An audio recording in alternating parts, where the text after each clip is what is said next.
Ladies, lapitin ka ba ng mga lalaking meron ng partner or asawa? Hello guys! So, ang topic natin for today, eto, mga signs na may gusto sa'yo ang lalaki na may asawa. So, kung nakaka-relate ka, kung gusto mong malaman ang mga ito, panoorin mo ang video na ito. So without further ado,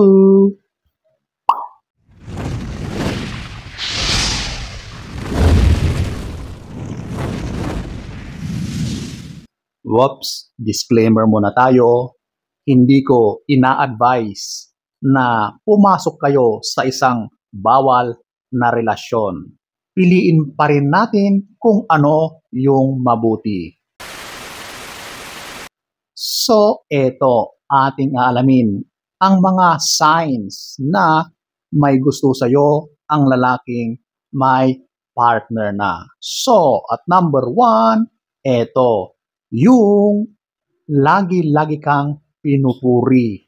Alam nyo, ang mga ganitong pangyayari ay madalas na nangyayari sa workplace, sa mga magkakapitbahay, sa mga magkakalapit lang, or sa mga nagkakakilala sa social media. Kapag napapansin mo na yung lalaki ay lagi-lagi kanyang pinupuri, nagiging personal na yung mga papuri, like yung pinupuri niya, yung kagandahan mo, pinupuri niya yung mga suot mong damit, pinupuri niya yung kagandahan ng iyong katawan, yung kaseksihan mo, sigurado na may gusto sa'yo ang lalaki na yan, okay? Ang mga lalaking ito ay magagaling na sa mga ganyang kalakaran, okay? Kasi marami na silang experiences, marami na silang mga kaalaman pagdating sa ganyan. Kaya yung mga pagpupuri nila ay napakadali lang sa kanila. Di ba? Kung sa ibang lalaki ay hirap na hirap magsabi ng mga nararamdaman, ang mga ito naman ay talagang with oozing confidence. Number 1. Number 2, gumagawa siya ng mga paraan para magkausap kayo, magkalapit kayo. Hindi normal na lagi-lagi kang kinakausap ng isang lalaki or lagi-lagi kang pinupuntahan, nilalapitan ka lagi para lang magkaroon kayo ng time together. Kapag ganyan ang turing or pakikitungo ng lalaki sa iyo, meron siyang special feelings para sa iyo. Siguradong gusto kanya. Kaya siya gumagawa ng diskarte, ng paraan para nag-uusap kayo lagi. Alam mo, kapag lagi-lagi kayong nag-uusap, kahit hindi siya nagpapahiwatig ng kanyang nararamdaman, sigurado na yung proximity, yung lagi niyong pag-uusap, yung lagi kayong magkasama, mataas ang chances na may madedevelop na feelings sa inyong dalawa. Kaya yung mga ganyang diskartehan, nako, siguradong may gusto sa'yo ang lalaki na yan. Number 2. Number 3. So eto, yung inaaya ka. Saan ka inaaya? Marami. Maaring aayain kang kumain sa labas, aayain ka ng coffee, or anything. Kumain, gumala, manood, or mamasyal. So yung mga ganyang galawan ng lalaki, halatang halata na meron siyang interest sa iyo. Alam mo, ang lalaki or babae, hindi yan mag-aaya or mag-o-offer ng mga ganyan kapag wala siyang interest sa iyo. So, kung yung lalaki na yan, despite na meron na siyang kasama sa buhay, ay nag-o-offer ng mga ganyan sa iyo, gusto ka niya. Gusto niya na magkaroon kayo ng something more than just magkakilala, magkaibigan, or magkatrabaho. Gusto niya na ahantong kayo sa punto na meron ng something more. So, ayan po, ang number 3.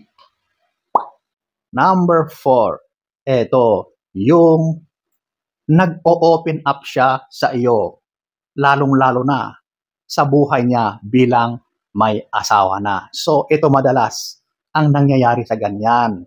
So, since gusto niya na makuha yung atensyon mo, gusto niya na makuha yung sympathy mo at syempre, yung loob mo. So, ang gagawin niya ngayon is magkukwento yan. Magsasabi yan ng kanyang personal na buhay, sa kanyang personal na relasyon at madalas ang sinasabi niya ay yung paninira doon sa kanyang partner. So in short, sinisiraan na niya yung kanyang partner. So since ikaw naman ay nagiging open na kayo sa bawat isa, malaki ang chances na mahuhulog ka. Kasi sa mga ganyang sinasabi ng lalaki, gusto niyang ipahiwatig na ayaw na niya doon sa current relationship niya at gusto niya ikaw. Ganon ang gusto niyang ipahiwatig dahil sinisiraan na niya yung kanyang current relasyon. So ayan po, ang number 4. Number 5, ito yung regalo. So since gusto niyang magpa-impress sa'yo, binibigyan ka ng mga unexpected na gifts. Siyempre, sino ba naman ang aayaw sa mga ganyan? Halos lahat naman, di ba? Kapag binibigyan ng gift, gustong-gusto natin yan. At yan ang ginagawa ng lalaki na yan kapag meron siyang gusto sa iyo. Despite na meron na siyang asawa or partner, ganyan ang mga galawan niya. So, very obvious na meron siyang gusto sa iyo. Hindi mag-e-effort ang lalaki, hindi yan gagastos ng kapirahan kapag wala siyang interest sa isang babae. Kaya yung mga regalo na yan, lalong-lalo na kapag madalas, nako, isang sign yan na may gusto siya sa'yo. Number 5. Number 6, ito yung nag-o-offer siya ng hatid sundo. Ang lalaki, kapag hinahatid ka na niyan at sinusundo ka pa na niyan, nako, sigurado na alam na niya, nararamdaman niya na meron ka na ring feelings para sa kanya. Di ba? Kasi ikaw, bilang babae, hindi ka rin naman papayag na hatid sundo ka ng isang tao, lalong-lalo na kapag alam mo na meron na yang partner. Okay?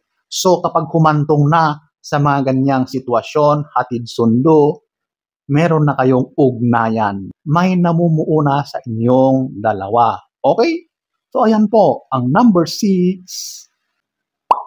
Number 7, ito yung nagseselos or jealousy. Oh, bakit siya magseselos? Meron na siyang partner, di ba? O, kapag ang lalaki na yan ay nagseselos na sa'yo, kapag nakikita niya na may mga ibang kalalakihan na umaaligid-aligid sa'yo, tapos siya ay nagre-react, talagang ipinapahalata niya na nagseselos siya, nako, siguradong may gusto yan sa iyo. Okay? Obvious na obvious, di ba?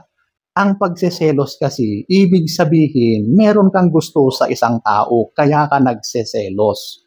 Kung wala kang gusto sa isang tao, literal na walang selos yan. Okay? Number 7. So, ayan po ang iilan sa mga signs na ang lalaking may asawa ay gusto ka, type ka. So, sana ay nagustuhan nyo ang ating topic for today.